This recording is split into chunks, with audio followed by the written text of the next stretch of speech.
Good morning everyone, this is Shreya here and welcome back to my channel. So today I've come with a lot of positivity and I wanted to share my tips from my life. How do I manage a family, a home, a child, full-time job and now a YouTube business. I'm still a growing YouTuber by the way, but still the work that I do is still immense. I post 3 times a week and the effort that goes in filming, editing and posting a video, I'm sure many new YouTubers will identify with it. And yes, being new do take an extra work in taking a special step in doing all the networking stuff as well.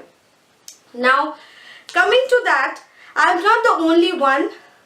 Here most of the people, I'm surrounded with my friends and family who are also doing the same, who have been inspiring women themselves. And so I've spoken to each one of them and then I have jotted down 10 points which I feel that if you follow in your life, you can get an awesome and productive life. The number 1 tip is set a goal. Okay. Now, you might see in every article that you come across or every video that you come across that they do talk about setting up a goal. Now it might not sound as practical for you, but trust me, it really helps a lot, especially if it's visual and it's in front of you every single day you wake up from bed. Particularly for me, I'm a visual person, so I love doing visual boards. So I had all these big dreams since I was 14. I have always been a career-oriented girl, and yes, I wanted to do a job, but then down the line as I grew older, I wanted to have a business of my own. And being an entrepreneur, like I have a small business also, so it does really take a lot of work. Now, so the thing is, it's very important to have 2 kinds of goals. One is a long-term goal and one is a short-term goal. The long-term goal is what you would want to achieve, be it your personal life, be it your professional life in the next 5 to 10 years. Now, suppose I want to run a company. So if I write on the vision board that yes, 5 years down the line, I want to have my own business line. Oh, if I look at that every single day, it's like, but how do I achieve it? I'm still nowhere. Okay, that will demotivate you. Now, the next step is to break it down to short-term goals. Now, write very clearly what you would like to achieve in the next 6 months, in the next 10 months, maybe in the next 1 year. Okay. Now, I'll give you my example because I'm no one to share example of others. So when I started this YouTube business, it does take a lot of work and it's a how do I explain? It takes a lot of effort as well. Okay, if you're doing what everyone else is doing, you just get lost in the race. You have to keep on thinking, you have to keep on coming with new content whatsoever. And yes, mind you, that content should be good enough, of high quality. That's when people will identify with you. And then comes with this filming, editing, posting a video 3 times a week. Okay, so my first goal was first to post videos 3 times a week. Okay, having done that, my second goal was to achieve first 1000 subscribers. Okay, today I'm standing at 700 subscribers approximately. So yes, I am reaching towards that goal bit by bit. Now, coming to the second point, also you can cut out a piece of code or anything that inspires you and put it on your vision board so that when you're working away in your computer or doing household chores, it's a constant reminder to you as to it's a reminder to yourself why you are working so hard. What's your ultimate motive? Is it financial freedom? Or is it that you want to have so much of money so that you don't want to run behind a shitty job and spend the time with your family? Or you just want to have your creative satisfaction? So it's very important to remind yourself as to why you want to achieve that goal, and a constant reminder, because life is very hard. All your ambitions, all your thought process, everything can get drowned in the daily monotony of life, daily routine, daily chores, jobs, traffic. So it's very important to have that inspiring quote in front of your eyes that you keep seeing every time. Point number 2 is get up early. Okay, usually for the past 2.5 years, I have been constantly waking up at 5 a.m. I am taking it a bit slow right now and waking up at around 7 a.m. But I can vouch for the fact that if you wake up early, you can accomplish so much of things, and particularly even if you are not doing any work, it can set up the whole day, okay, and make your day very productive. When you are waking up at 5 a.m., particularly for me, the phone is not ringing, I don't have notifications going on, and I have a nice quiet time. My child is sleeping, everyone is sleeping in the home. It's like a me time completely to myself. I can do whatever I want. The peace and quiet is so motivating that normally I do meditation. Okay, it calms down my anxiety levels and also stress levels, and like it makes you so strong mentally that you are ready to take on the day, whatever the day has to offer for you. Be it lemons or be it apples, you are ready to take them all. Now, also, if you are able to throw in a bit of a workout in that 5 a.m. routine, okay, I can also explain a bit more on my 5 a.m. routine. I can film that for you.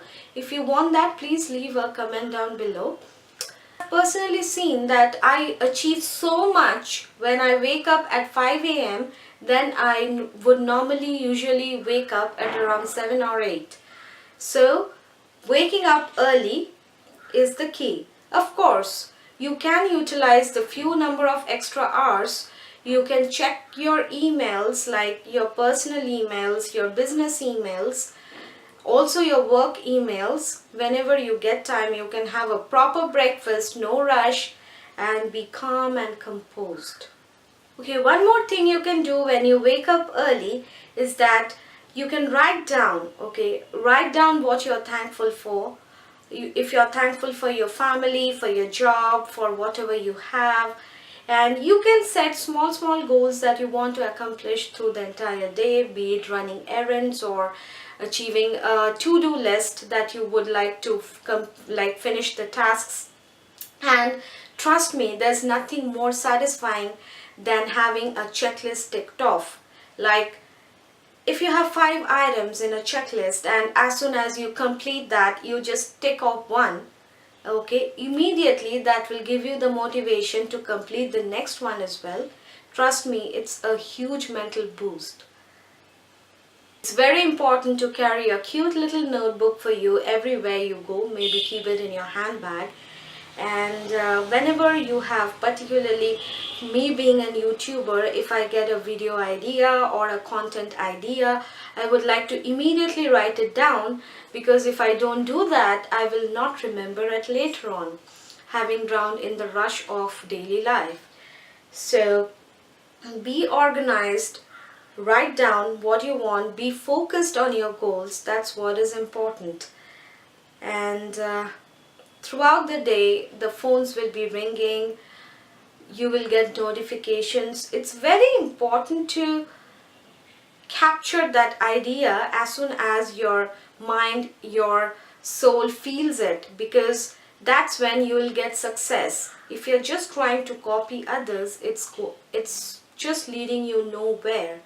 Instead, whenever you get a very good idea in your head, try to tap it down. Also, if you wake up 2 hours early every day, so that's 10 hours you are giving extra to yourself per week, and that's 40 hours extra to yourself per month. 40 hours extra per month, and just on yourself. And it has been working absolutely great for me, and it's a nice trade-off. Yeah, you can compensate your sleep on the weekends, but yes, it's a nice trade-off to get yourself that productivity and extra time that you need so much. Point number 3 is say no to the haters or negativity. Now, it has taken me so long to realize that it's very important to just throw out those toxic people and negative people from your life who are pulling you down. Okay, now it's very important to surround yourself with all positive people, people who really root for your success and who want good for you. Now, I have done a social experiment, and I have also noticed it over social media, be it YouTube or Instagram, that people are attracted to negativity. Okay, for example, if I do put out a very positive post on Instagram, like, oh, it has been a great day for me, and I am achieving new heights, and yes, this video of mine is doing good, or my business is doing really well, then I don't get so much of likes or comments. In comparison to that, if I put up a negative title or a negative post, immediately I get so many likes and so many comments. Like, for example, if I post, I had a terrible day in my life, and I had this person who had backstabbed me, blah blah blah, immediately I will see so many people who will write comments to comfort me. But instead, why is that positivity is not drawing those people? That means clearly these people might not be happy that something is positive happening in my life. It's a social experiment. You can go and see yourself as well. For daily YouTube vloggers with very positive title will never get as many views as people who have controversial or negative titles. Like, oh, what? I'll just talk in Hindi for a while. Oh no, मेरे साथ ये क्या हुआ देखिए.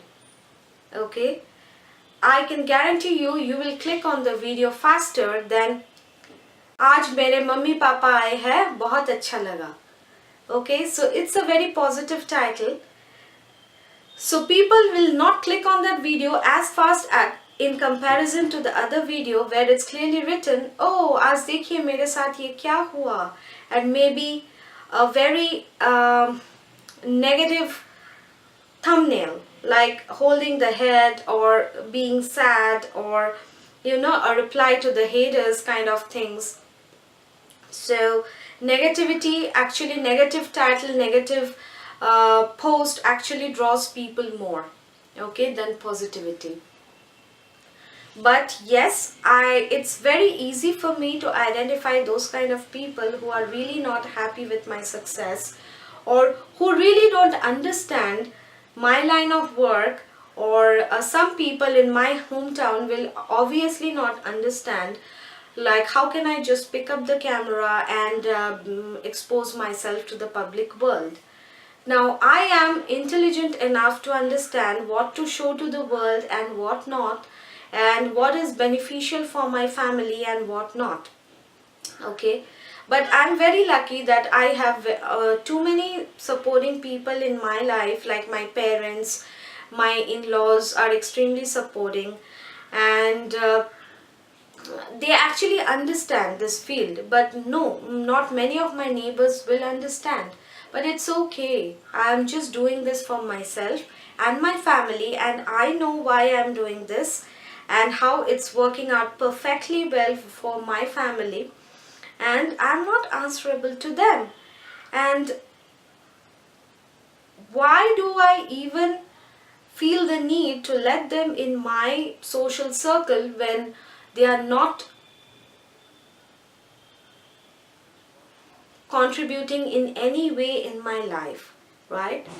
So it's very important to say no to the haters and negativity and throw them out from your life. Point number 4 is decision time. Okay, this I have learned the very hard way. Never take decisions when you're angry, when you're hungry, when you have not slept well, and when you're very happy. Okay, so whenever you are taking a very important decision, make sure you have food in your belly and you have slept very well, so that you can see the things for themselves as to what they exactly are, rather than being hungry and seeing everything in negativity or in over positivity. Okay, now the same thing can happen when you're happy as well. Like if you're getting a promotion or a very good response in your work field or even in your personal life, it's very easy to get carried away and overpromise. Okay, so do not overpromise. Like, I'll give you a small example. Suppose your manager calls you and says that, hey Shreya, you have done a really good job and we are very happy with your performance, and I would like to give more responsibility to you, and I have full confidence in you. And yes, as a normal human being, you will feel very happy that your years of hard work have been recognized by the topmost management. Now, before committing to all the responsibilities that are given to you, or before saying yes,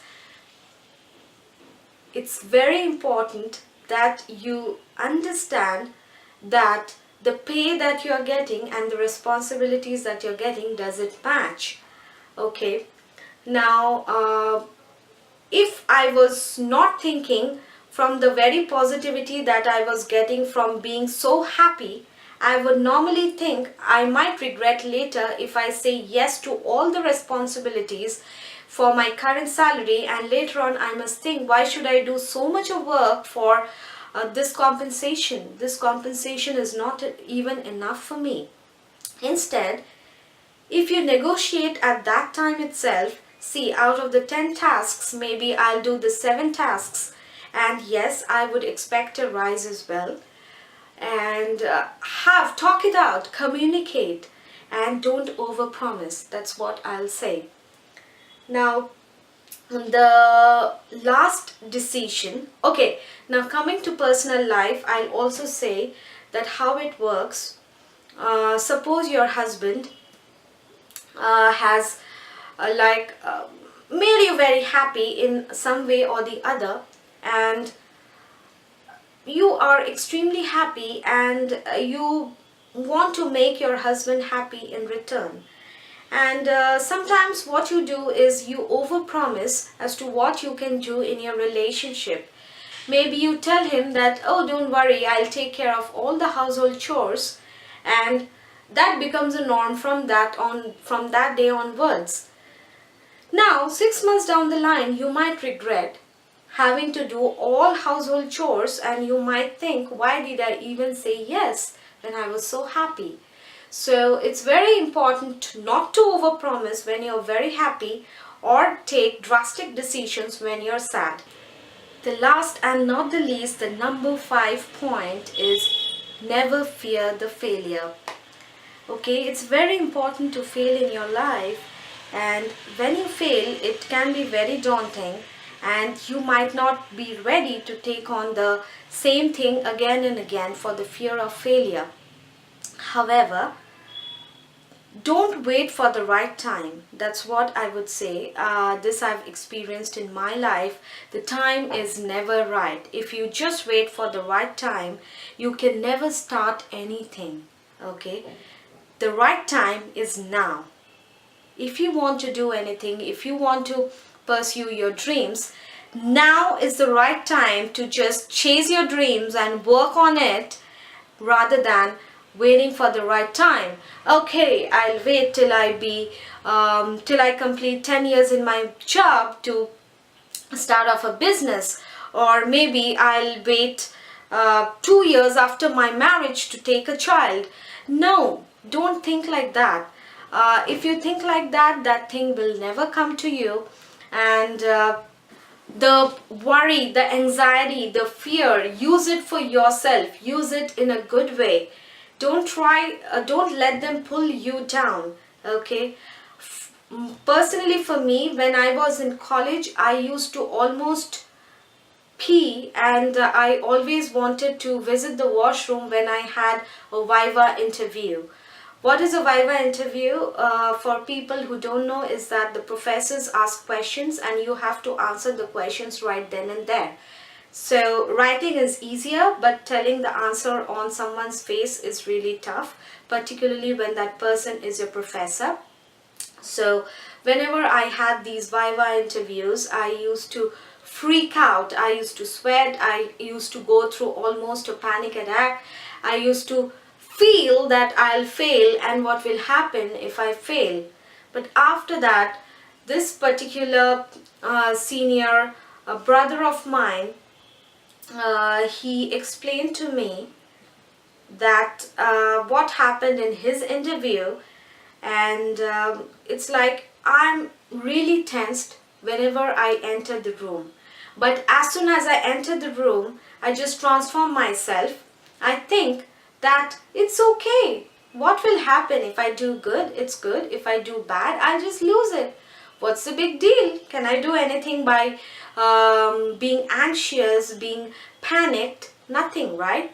So I don't know what, I've heard these words many times before, but those words actually did impact me. So whenever I'm really stressed or anxious, I follow those tips, and today, being 30 years old, I can confidently say that I do get anxiety attacks, but whenever I'm facing a stage or camera or facing an interview, I am extremely confident person because I transform myself. Even for paragliding, in that matter, I was anxious, but as soon as I'm jumping into the thing, I just think, let's let go and enjoy it to the fullest. Okay, so it's a bit of work that you need to do for yourself, and motivating yourself and being confident and not overconfident is the key. Okay, of course, for people who are suffering from anxiety attacks, I don't think so they will be overconfident. Being confident itself is so difficult for them. One thing I would say, don't be the warrior, be the warrior. Don't worry on small things. Instead, try to be a warrior to fight out the things for yourself. On that note, I would like to end my video, and if you would like to add anything on those tips, your comments are extremely appreciated and welcomed on my channel, because my subscribers are my friends, and it's only through friends that we learn and grow, and we can help each other grow in this cruel world. On that note, this is Shreya signing off. If you are new to my channel, don't forget to hit on the subscribe button. It would mean a lot of me to have one of your support, and it will motivate me in doing more good work. And also, don't forget to hit on the bell icon. So see you in the next video. Bye.